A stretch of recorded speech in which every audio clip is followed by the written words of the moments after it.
বলেছে এই কাগজে স্বাক্ষর করতে, আমি স্বাক্ষর করেছি। আচ্ছা, আপনার সাক্ষী হিসেবে নাম আছে, এখন আপনি যদি বলেন যে আমি কিছু জানি না, আমি কিছু দেখিনি, তাহলে কি সেই ব্যক্তিটা সাজা হবে বলেন? আমি হলফ করে বলতে পারি যে ওই মামলার যিনি আয়োগ, উনি তদন্ত করার জন্য নিশ্চয়ই এই ঘটনাস্থলে এসেছিলেন। ঘটনাস্থলে এসে আমার মনে হয় না নিরপেক্ষ একজন সাক্ষীকেও উনি পেয়েছেন। আমি এটা হলফ করে বলতে পারি। আমার চাকরির বয়স অল্প, কিন্তু আমি এই অল্প কয়েক বছরে দেখেছি জনগণ পুলিশকে সহায়তা করতে চায় না, বোঝা মনে করে যে আমি কোর্টে সাক্ষী দিতে যাব, কি বলবে না বলবে, ভয় করে অনেকে, অনেকে আবার মানে হেল্প করতে চায় না আর কি। এই ধরনের একটা টেন্ডেন্সি কাজ করে। তো আমার মনে হয় যে আপনারা যতক্ষণ পর্যন্ত না এই গণ্ডিটা থেকে বের হবেন, ততক্ষণ পর্যন্ত এই অপরাধীরা সাজা পাবে না। আপনারা দয়া করে এরপর থেকে একটু নিজে উৎসাহ হয়ে, কেউ যদি মাদক ধরে, আমাদের পুলিশ যদি কেউ এসে মাদক ধরে, নিজে গিয়ে উৎসাহ দিয়ে বলবেন, ভাই আমি সাক্ষ্য দিব, দেন তো আমি নামটা দিচ্ছি। কিচ্ছু করতে পারবে না আপনার। আমি এর আগে রংপুর মেট্রোপলিটন পুলিশে ছিলাম, আমি গত জুলাইয়ে এখানে জয়েন করেছি। তো লাস্ট বোধহয় জুন অথবা মার্চের দিকে হবে, আমি এক মাদক ব্যবসায়ীকে ধরলাম। ও হচ্ছে লালবাগের প্রখ্যাত মাদক ব্যবসায়ী, ফেন্সিডিল বিক্রি করে। তো 5 বোতল ফেন্সিডিল সহ তাকে আমি ঘটনাস্থল থেকে ধরে থানায় নিয়ে যাই, জব্দ করে জব্দ তালিকা মোতাবেক সাক্ষীদেরকে সাক্ষী নিয়ে পরে থানায় নিয়ে গেলাম। তার ওয়াইফ থানায় আসলো, এসে আমাকে হুমকি দিচ্ছে, এই খুঁজতেছে অনেকক্ষণ ধরে, এই এসআই মারুফ কোথায়, এসআই মারুফ কোথায়, একে আমি দেখে নিব, এটা করব সেটা করব। তো আসলে এরা শুধু মুখেই বলতে পারে। আপনারা তো উড়ি চেনেন না? উই পোকা চেনেন না? উই পোকা কি নরম না? কিন্তু এর মুখটাই শক্ত শুধু, কিন্তু শরীরটা কিন্তু অনেক নরম। তো এই মাদক ব্যবসায়ীরাও ঠিক সেম, এরা ওই যে মুখটার জন্যই থাকে আর কি, প্রভাব খাটাতে চাই এই মুখটা দিয়ে, যে আমি যদি একটু সাহস করে বলি যে হ্যাঁ তোর এটা করবো সেটা করবো, তাহলে তো ভয় পেয়ে আর সাক্ষ্য টাক্ষ্য দিতে যাবে না, এভাবেই ওরা চলে। আর যাই হোক, আর অনেক মাদেরকে দেখতে পাচ্ছি সামনে, আপনারা আপনাদের সন্তানকে একটু চোখে চোখে যদি রাখেন, তাহলেই আমার মনে হয় যে সমাজটাকে মাদক মুক্ত করা সম্ভব। ঘরে ফিরছে, আপনি একটু চেক করলেন যে কোথা থেকে আসলো, স্বাভাবিক অবস্থায় আছে কিনা, একটু চেক করে নিলেন, আপনি দেখলেই কিন্তু বুঝতে পারবেন ও আসলে মাদক খেয়ে এসেছে না স্বাভাবিকভাবে এসেছে। তো আপনারা মারা যদি সচেতন থাকেন, আমার মনে হয় যে এই শুধু এই বাঙালিপুরের এই জায়গাটুকু কেন, পুরো দেশটাকে মাদক মুক্ত করা সম্ভব, এটা আমি ব্যক্তিগতভাবে মনে করি। যাই হোক, বেশি কথা বাড়াবো না, স্যার আছেন এবং আরো অনেকেই আছে, ওনারা কথা বলবেন। আমি আবারও বলছি যে হিউম্যানিটি অফ সৈয়দপুর একটি অরাজনৈতিক সমাজ কল্যাণ স্বেচ্ছায় রক্তদানকারী সংগঠন। এই সংগঠনের যারা সদস্য আছেন তাদের জন্য আরেকটা বার একটু জোরে করতালি। আপনাদেরকে এই সংগঠনের সদস্যদেরকে অনেক ধন্যবাদ আমাকে এখানে কথা বলার সুযোগ করে দেওয়ার জন্য। এবং আমি যে কথাটা বললাম, আমি ক্ষমা চেয়ে নিচ্ছি একটু দেরিতে উপস্থিত হওয়ার জন্য। বিশেষ করে আমার মুরব্বী এসে বসে আছেন, আমি দেরিতে আসছি আর কি। আমি ক্ষমা চেয়ে নিচ্ছি সবার কাছে আর কি। ওনার সঙ্গে একটা প্রোগ্রামে আমরা ছিলাম, রাষ্ট্রীয় প্রোগ্রামে, ইউনো মহোদয় সেখানে উপস্থিত ছিলেন। মাগরিবের সময় ওটা শেষ হয়েছে, বাড়িতে যেয়ে একটা ঝামেলা ছিল, জনগণেরই কাজ সেটা শেষ করে এখানে এসেছে। কথা বলার কিছু নেই। মাদক আমাদের সমাজে একটা ব্যাধি হিসাবে ছড়িয়ে পড়েছে নাকি? আজকে যদি প্রশাসনকে, পুলিশ ভাইকে যদি আমরা দোষ দেই, আজকে যদি রাজনৈতিক নেতৃত্বকে দোষ দেই, আজকে যদি প্রশাসনকে দোষ দেই, কারো উপর দোষারোপ করার কিছু নেই। যতক্ষণ পর্যন্ত আমরা সামাজিকভাবে সচেতন হব না, যতক্ষণ পর্যন্ত আমরা সম্মিলিতভাবে এর বিরুদ্ধে রুখে দাঁড়াবো না, ততক্ষণ পর্যন্ত সমাজ থেকে আমরা মাদক নির্মূল করতে পারবো না। কারো একার পক্ষে সম্ভব না। এটা সামাজিক আন্দোলনের প্রয়োজন আছে। কেউ যদি মনে করেন আমি ভদ্র বেশি লোক আছি, অমুকের ছেলে অমুকের মেয়ে মাদকাসক্ত, এতে আমার কি এসে যায়? ভাইরা আমার, কালকে আপনার ছেলে আপনার মেয়ে যে সেই ব্যাধিতে আক্রান্ত হবে না, এর কি কোনো গ্যারান্টি আছে? কোনো গ্যারান্টি নেই। তাই আজকে আমি বলবো, এই মাদক সামাজিক ব্যাধিকে সমাজ থেকে উপড়ে ফেলার জন্য সামাজিক আন্দোলন এবং সম্মিলিত প্রচেষ্টার প্রয়োজন। আজকে যদি বলা হয়, অনেকে আমরা পুলিশ ভাইদেরকে আমরা দোষারোপ করি নাকি? আসে পুলিশ ভাইদের মধ্যেও কিছু অসাধু ব্যক্তি আছেন যারা এই মাদক সেবীদেরকে প্রশ্রয় দেন। আমাদের মধ্যে মতো যারা রাজনীতি আমরা করি, আমাদের মধ্যেও কিছু অপরাজনীতিবিদ আছেন, তারাও নিজ স্বার্থে মাদক সেবীদেরকে প্রশ্রয় দেন। কিছু সমাজের লোক আছেন, নিজের প্রয়োজনে মাদক সেবীদেরকে, সন্ত্রাসীদেরকে ব্যবহার করে। এটা হলো আমাদের সামাজিক চিত্র। তাই আমি উদাত্তভাবে আহ্বান জানাবো, আমাদের অত্র এলাকা, পুরাতন বাবুপাড়া, অফিসার্স কলোনি, বাঙ্গালীপুর, নিশপাড়া, নিয়ামতপুর, সরকার পাড়া, এই এলাকাকে আমরা সারা সৈয়দপুরের যদি দায়িত্ব নিতে না পারি, এই পরিবেশকে আমরা ঠিক করি, মাদক এই এলাকায় বিক্রি হবে না, কাউকে মাদক সেবন করতে দেব না। আমাদেরকে সম্মিলিত উদ্যোগ, সম্মিলিতভাবে প্রতিহত করতে হবে।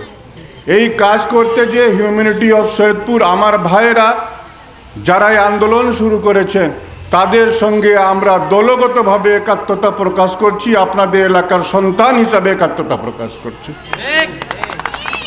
আমার মুরব্বী একটা কথা সব সময় বলেন, ইয়ং সোলজার ওল্ড হেড।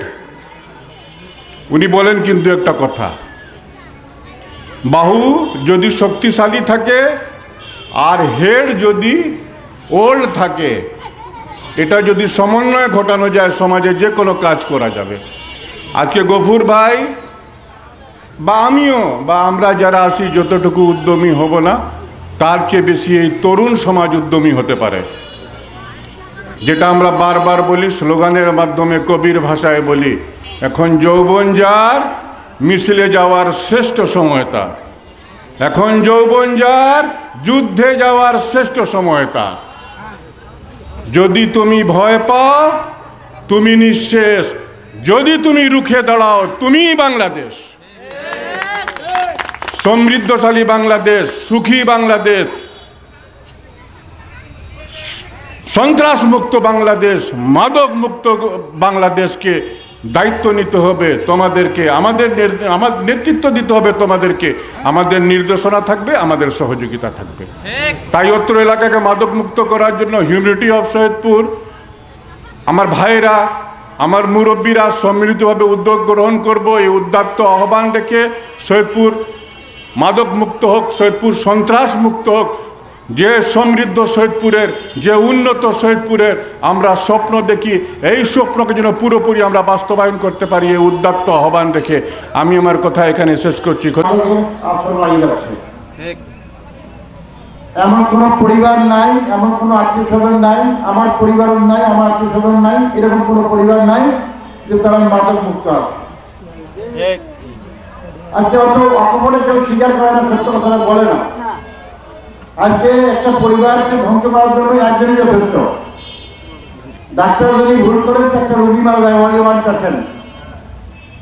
আর রাজনীতিবিদ যদি ভুল করে, লাখো লাখো মানুষ মারা যায়। সেজন্য আমি মনে করি, আজকে এই বাঙালিপুরে যারা আপনারা এই উদ্যোগ নিয়েছেন, সারা সৈয়দপুরে এই উদ্যোগটা ছড়িয়ে দিতে পারেন।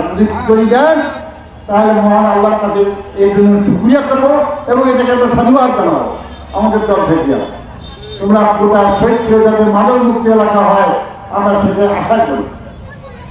আমি বাঙালি বলে দেখেছি অনেক মানুষ আফসোস করে যে কালী সাহেব আমরা বাচ্চাদের জন্য আজ 12টার সময় 11টার সময় 2টার সময় আসে, এটা কোনো দাওয়া নাই, এটার দাওয়া নাই। অভিভাবক যদি সচেতন না হয়, একটা প্রতিষ্ঠানে বাচ্চারা লেখাপড়া কখন শিখতে পারে?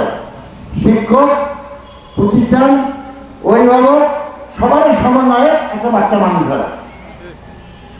কিন্তু আপনারা সবাই অভিভাবক গা ছাড়িয়ে দিয়েছেন, অভিভাবকরা সচেতন হবেন না। রাত 2টার সময় আসলো, 3টার সময় আসলো, মা বাবা দরজা খুলে দিল, এটার সমন্বয় করা হলো না। তুমি দেশে কোথায় কেন আসলে দেরি করিয়া এই জন্য নিয়ে এই জন্য যদি না করেন, অভিভাবকরা যদি সচেতন না হন, তাহলে কিন্তু এটা কন্ট্রোল করা যাবে না। প্রশাসন একটা থানা কাজে লাগবে 15-20 জন, এই 15-20 জন এটাকে শিক্ষা দিচ্ছে তারা যে সবারে মাদক কোথায় কে খাচ্ছে এটা ঘুরে ঘুরে বেড়া দেখবে। এটা একটা মাথার উপর একটা আসল ভয়, এটা প্রশাসনের লোক আসতেছে। আমাদের এখানে প্রশাসনের লোক বসে আছে, উনি কয়জন পাড়া দিবে? আমি সেজন্য মনে করি আমরা যারা অভিভাবক আছি তাদেরকে সচেতন হতে হবে, প্রশাসনের লোক যারা আছেন তাদেরকে সচেতন হতে হবে। আমাদের যুবক যারা ভাই আছেন আজকে যে অনুষ্ঠান করতেছেন তাকে আমি সাধুবাদ জানাই। মনে হচ্ছে যে ক্ষুদ্র পরিবেশে বিশাল একটা কথা, অনেক বড় একটা স্বপ্ন। এই তরুণ প্রজন্ম আজকে হিউম্যানিটি অফ শহীদপুরের ডাকে বা আয়োজনে এখানে মাদক বিরোধী একটা সম্মেলন বা একটা আলোচনা সভা করেছেন। এই সংগঠনের সম্মানিত সদস্যবৃন্দ তারা রক্তদান করেছেন এবং আজকে এই মাদক বিরোধী আলোচনার সঙ্গে সঙ্গে শীতবস্ত্র, শীতার্থদের মধ্যে শীতবস্ত্র বিতরণের ব্যবস্থা করেছেন। এই জন্য আমি আমার দলের পক্ষ থেকে, আমার প্রতিবেশী হিসাবে আমি এই তরুণদের ধন্যবাদ জ্ঞাপন করছি।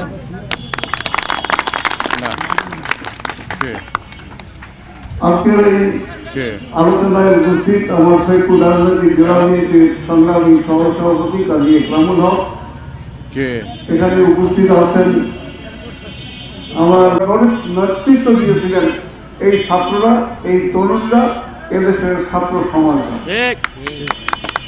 আমরা শহীদপুর রাজনৈতিক দল হিসাবে শুধু শহীদপুর না, সারা দেশে বিএনপি বিগত দিনে যে সরকার ছিল, এই সরকার ফ্যাসিস্ট সরকার, এই সরকার ভোটের সরকার, এই সরকার লুটেরা সরকার, আমাদের অর্থনীতিটাকে ফোকলা করার সরকার ছিল এই আওয়ামী বাকশালী ফ্যাসিস্ট সরকার।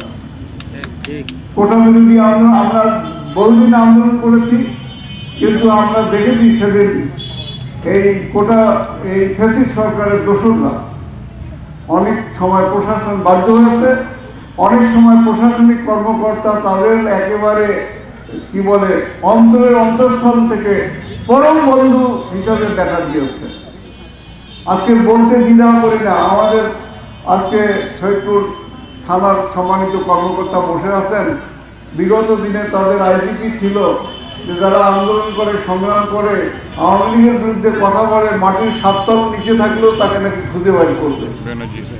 আজকে তিনি কোথায়? আজকে তো আমরা মাটির উপরে কথা বলছি।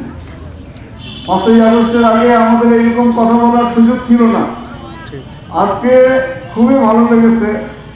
আমার এখানে একটা ওপেন হাউস ডে করেছিলেন আপনাদের থানায়, আমাদের সম্মানিত এসপি সাহেব আসছিলেন, খুবই ভালো মানুষ মনে হয়েছে, খুবই আন্তরিক মনে হয়েছে এবং তিনি দুষ্টের দমন শিষ্টের লালন করার ব্রত নিয়ে তিনি এখানে আসছেন। তার আগে আরেকজন এসপি সাহেবের সঙ্গে দেখা হয়েছে, উনি বলছিলেন যে স্যার আমাদের মাইন্ড সেট আপ চেঞ্জ করতে হবে। তা এখন আমি মনে করি এই তরুণরা যে নেতৃত্ব দিয়ে নতুন বাংলাদেশের মানুষকে স্বপ্ন দেখাচ্ছে, এই স্বপ্ন সাধারণের মধ্যে পৌঁছে দেওয়ার জন্য আমাদের মাইন্ড সেট আপ চেঞ্জ করতে হবে। এই মাইন্ড সেট আপ করতে গিয়ে মাইন্ড থেকে কি বাইর করতে হবে? মাদক বাইর করতে হবে। সেটা যেখানেই হোক, যেখানেই হোক, যে অবস্থায় হোক, মাদকের বিরুদ্ধে আমাদের রুখে দাঁড়াতে হবে। সেটাই আমি বিশ্বাস করি পারবে এই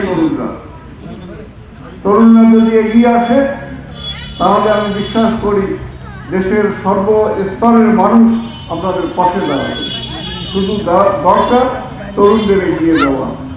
আমি এইটুকু আশ্বাস দিতে চাই, আপনাদের এই এলাকার মানুষ হিসাবে যে কোনো প্রয়োজনে মাদকের বিরুদ্ধে কথা বলার বা রুখে দেওয়ার জন্য যে কোনো প্রকারে আপনারা ডাকবেন, আমি উপস্থিত থাকবো। আজকে আমাদের দেশের অর্থনীতিটা ফোকলা করে দিয়েছে, আপনারা সবাই জানেন। আমরা যে দল করি, শুধু এই কথাটা না বললেই নয় বলে জানি, বলতে হয় যে 1971 সালে এই বৈষম্যের কথা বলে আমাদের পাকিস্তান ভেঙে নতুন বাংলাদেশ করতে হয়েছে, যুদ্ধ করে বাংলাদেশ করতে হয়েছে।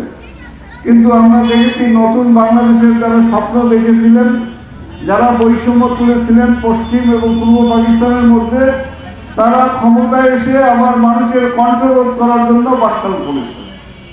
আর উপহার দিয়েছিল কি?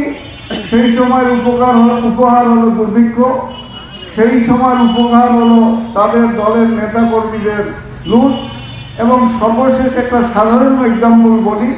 উনি এই শীতার্ত মানুষের মধ্যে কম্বল বিতরণ করতে এসে বলছিলেন যে 7 কোটি মানুষ, 8 কোটি কম্বল আমার খানা কই। কি আশ্চর্য কথা! আজকে কি এই যে হিউম্যানিটি অফ শহীদপুর, এরা কম্বল কেটেছিল সেদিন মানুষকে ধোঁকা দেওয়ার জন্য। তিনি মানুষের মধ্যে এই গল্প করছিলেন যে 7 কোটি মানুষের 8 কোটি কম্বল এনে ওনার খানা কই। কম্বল তো উনি বেঁধেছিলেন। উনি আবার আক্ষেপ করে বলে, নিজের দলের লোককে, নিজেদের প্রশাসনের লোককে নিয়ন্ত্রণ করতে না পেরে বলে, আমি বিদেশ থেকে ভিক্ষা করি আনি, আমার দেশের মানুষের জন্য সব চাটারা চেটে খায়, লুটেরা লুটপাট করে খায়, উনি বলে। কিন্তু লুটপাট যারা করে, যারা চাটারা যারা চেটে খায়, তারা তো আপনার সঙ্গে থাকে। আমরা এই অবস্থায় দেখেছি যে সিপাহী জনতার একটা আন্দোলনে আমাদের দেশপ্রেমিক সেনারা একটা অভ্যুত্থানের মাধ্যমে সেটার পতন হয়েছে, নতুন যুগের সৃষ্টি হয়েছে। সেই নতুন যুগের সেই যুগটাতে ছিল তলাবিহীন ঝুড়ি, আর আমার শহীদ প্রেসিডেন্ট জিয়াউর রহমান সেই তলাবিহীন ঝুড়িতে তলা লাগিয়েছিলেন, বাংলাদেশের মর্যাদা ফিরে নিয়ে আসছিলেন, বিশ্বের মানচিত্রে ইমার্জেন্ট টাইগার হিসেবে বাংলাদেশে দাঁড় করেছিলেন। আজকে আবার একটা যুগ আমরা পেরিয়ে আসলাম, সেই 16 বছর। আমাদের যারা তরুণ, আমার মা বোনেরা, আমরা কোনোদিন ভোট দিতে পারি নাই। 14 সাল 18 সাল দিনের ভোট রাতে হয়েছে, আর 24 সালের 7ই জানুয়ারি যে নির্বাচন, এইটা হলো ডেমি নির্বাচন। আমি বলি আমি আর তুমি নির্বাচন, অর্থাৎ ওনারা নিজেরাই আর যাকে যাকে দয়া করে দিয়েছে তারা কাগজের কলমে নির্বাচিত হয়ে দেশ পরিচালনার চেষ্টা করেছেন, এবং এটা অহমিকা করেছিলেন। এই যে লুটপাট করলো, আমাদের ব্যাংক ডাকাতি হয়ে গেল, ডিজিটাল কায়দায় আমাদের টাকা বিদেশে চলে গেল, তার মন্ত্রী সন্ত্রী সব মিলে। সবচেয়ে আশ্চর্য লাগে, উনি বিদেশ থেকে আসলেন, চায়না থেকে, সাংবাদিকদের ডেকে একটা প্রোগ্রাম করছিলেন। ওনাকে কেউ জিজ্ঞাসা করেন এই সাংবাদিকরা, উনি বলছেন যে আমার পিওনের 400 কোটি টাকা। হেলিকপ্টার ছাড়া চড়ে না, বলেন দেখি, ওনার পিওনের নাকি 400 কোটি টাকা। আমি আমার এই বাঙালিপুরে, এটা তো শহরের সঙ্গে লাগানো, এই এলাকার একটা লোক খুঁজে বাইর করতে পারবেন না যার 400 কোটি টাকা আছে। ওনার পিওনের 400 কোটি টাকা, হেলিকপ্টার ছাড়া চলে না। আচ্ছা, হেলিকপ্টার ছাড়া চলে না, হেলিকপ্টারে চলে, সাংবাদিকরা আছে, বলেন তো শহীদপুরের কোন লোক আছে যে হেলিকপ্টারে প্রতিবারই চড়ে চড়ে বেড়ায়? একটা লোক গোটা শহীদপুর উপজেলায় পাবো না। শহীদপুর উপজেলা কেন, আমি চ্যালেঞ্জ করলাম, নীলফামারীর মধ্যে, নীলফামারী জেলার মধ্যে এমন একটা লোক খুঁজে পাবেন না যে হেলিকপ্টার ছাড়া চলে না। মাঝে মধ্যে 2-1 লোক দেখি শৌখিন ছোট্ট একটা হেলিকপ্টার ভাড়া করে এখান থেকে অন্যখানে একটা স্থানান্তরিত হয়, সেটার সংখ্যা অনেক কম। তো এই অবস্থায় আমরা সেদিনেই এদেশের মানুষের মাথায় আসছিল, ওনার পিওনের যদি এত টাকা হয়, হেলিকপ্টার ছাড়া চলে না, উনি বা ওনার পরিবার, তারপরে ওনার মন্ত্রী পরিষদ, এমপি সাহেবরা, এদের কত টাকা। আর যারা তাকে এতদিন সাহায্য সহযোগিতা করে ধরে বেরিয়েছেন, তাদের কি অবস্থা? ভাতের হোটেল খেলেছিলেন একজন হাবিব সাহেব, এখন খুঁজলে দেখা যায় তার অগাধ সম্পদ। আমরা বেনজিরের কথা ভুলি নাই, আইজিপি সাহেবের কথা, নজিরবিহীন কাণ্ড। আমরা শুনেছি আমাদের কিশোরগঞ্জেও নাকি তার সম্পদ আছে, বিশাল রিসোর্ট খুলে বসে আছেন, 1000 টাকার মালিক। এইটা মানুষকে ধোঁকা দিয়ে প্রশাসন এবং তৎকালীন আওয়ামী বাকশালীরা এটা করেছে। আজকে আর সে সুযোগ নাই। আজকে সাময়িকভাবে আমরা দুর্বল, আমার পুলিশ ভাইরাও দুর্বল। আজকে পত্রিকায় দেখলাম কোথায় কোন পুলিশ ভাই যেন কি কারণে যেন ফাঁসি লটকিয়ে আত্মহত্যা করেছে। কেউ কেউ বলছে যে ওনার মানে নানান কথা হয় একটা ফাঁসির আত্মহত্যা একটা মানুষ করলে। আমি মনে করি যে আমাদের প্রশাসন, পুলিশ প্রশাসন এখন যারা আছেন এখনও সবল হয়ে দাঁড়াতে পারেন না। আওয়ামী বাকশালীদের বাদ দিয়ে যে সমস্ত দেশপ্রেমিক পুলিশ আছে, অল্প সংখ্যক লোক নিয়ে তারা কাজ করছে। আমরা সর্বাত্মকভাবে এই পুলিশ বা প্রশাসনকে সহযোগিতা করতে চাই। তবে এই পুলিশ এবং প্রশাসন গণমানুষের প্রশাসন হলে, গণমানুষের পুলিশ হলে আমরা তার পাশে আছি বলে আমি বিশ্বাস করি এবং জনতা তার পাশে থাকবে। কিন্তু যদি আপনারা আবার ওই ফ্যাসিস্ট কায়দায় প্রশাসন বা পুলিশ প্রশাসন যদি ওই ধরনের আচরণ করে, তাহলে অবশ্যই এই তরুণ সমাজ আবার গর্জে উঠবে, আমি এটা বিশ্বাস করি। আমি আর কথা বাড়াই না, কথা অনেক হয়ে গেল। আমাদের মাদককে না বলতে হবে, সে যেখানেই হোক। আমি আমার নিজের একটা ঘটনা বলে কথা শেষ করছি। আমি কামারপুকুরে আমার নীল চাতাল আছে, ওখানে একটা গোডাউন করছি। ওই গোডাউনটা চায়নারা ভাড়া নিতে চেয়েছিল, ওরা কিছু পিলার দিয়ে ছাদ দিতে বলছে। তো পিলারগুলো উঠায় মিস্ত্রিরা শাটারিংয়ের কাজ করছে। একদিন এসে আমাকে খবর দিল যে আজকে গত রাতে আপনার পিলারের 16টা পিলারের রড ভেঙে নিয়ে গেছে। এই কারা নিয়ে গেছে খোঁজ করো, কোথায় গেছে? খোঁজ করে দেখা গেল একেবারে ছোট ছোট ছেলেরা, এরা 5-7 জন দল বেঁধে এসে ওই রড ঝাঁকাঝাঁকি করে খুলে নিয়ে বিক্রি করেছে। ওদের যা টাকা পেয়েছে, 200 টাকা 500 টাকা যা পেয়েছে তাই দিয়ে বিক্রি করেছে। তো ছেলেদের ধরে আনলো। আমি জিজ্ঞাসা করলাম যে তোমরা কি করো? একজন বলছে জানেন ওরা কি করে? ডান্ডি খায়। ডান্ডি নাম শুনতেন কেউ? হ্যাঁ, ডান্ডি খায়। ওই বাচ্চারা ডান্ডি খায়। তাহলে কি অবস্থা, আমাদের মাদকের কি অবস্থা! আমাকে সর্বনাশ লাগলো। আমি তাদের গার্জিয়ানদের ডাকলাম। এক গার্জিয়ান বলছে যে এই বাচ্চাকে আমি নিয়ন্ত্রণ করতে পারি নাই, ওকে মারধর করে হাত পা ভেঙে দিয়েছিলাম, তারপরে বাড়িতে থাকে না, বাড়ি থেকে পালাই গিয়ে এই সমস্ত কুকর্ম করে তার দিয়ে যায়। তা সামনাসারা ছেলেদের প্রতিও আমাদের নজর রাখতে হবে। আজকে মাদকের কথা বলছি, ডান্ডি নাকি ওই সাইকেল মেরামত করার যে রাবার, সেই রাবার পলিথিনের মধ্যে দিয়ে ওকে ফু দিয়ে কীভাবে নেশা করে। তা বিভিন্নভাবে আমাদের ছেলেরা, আমাদের দেশের মানুষরা মাদকাসক্ত হচ্ছে। এইটাকে কোনোভাবেই বাড়তে দেওয়া যাবে না। যে কোনো উপায়ে দায়িত্ব নিতে হবে আমাদের সমাজের সবাইকে। আমি মনে করি সবাইকে দায়িত্ব নিতে হবে। শুধু হিউম্যানিটি অফ সৈয়দপুরের একজন তরুণ দায়িত্ব নিতে হবে না, এই এলাকার সমস্ত মানুষকে দায়িত্ব নিতে হবে। শুরু করি না আমাদের এই বাঙালিপুর থেকে। আমরা যদি ঘোষণা দিতে পারি সৈয়দপুরের এই বাঙালিপুর মাদক মুক্ত, তাহলে ঢেউ তো আরো বাইরে লাগুক না। আজকের এই ছোট্ট অনুষ্ঠান থেকে শুরু হোক যে এই বাঙালিপুরের এলাকা মাদক মুক্ত এলাকা হিসাবে ঘোষণা করতে চাই আমি। এবং এই একজন তরুণ আমার সঙ্গে থাকবে, আমি আপনাদের সঙ্গে আছি।